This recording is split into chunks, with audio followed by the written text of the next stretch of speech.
P என்பது கழித்தல் எனவும் Q என்பது கூட்டல் எனவும் R என்பது பெருக்கல் மற்றும் S என்பது வகுத்தல் எனில் இந்த நம்பர் கொடுத்து என்ன வேல்யூ வரும்னு கேட்டிருக்காங்க. இந்த கணக்கு எப்படி செய்யுதுன்னு பார்க்கலாம்.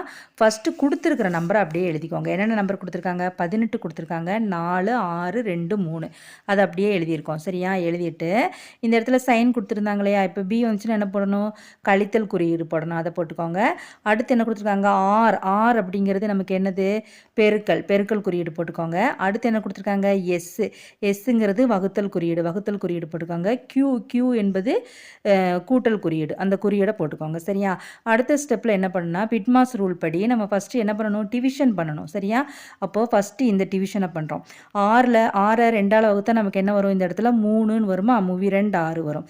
சரியா? மற்ற நம்பர்ஸை அப்படி எழுதிக்கோங்க. 18 - 4 × 3 +3 = என்ன வரும்னு கேட்டிருக்காங்க. சரியா?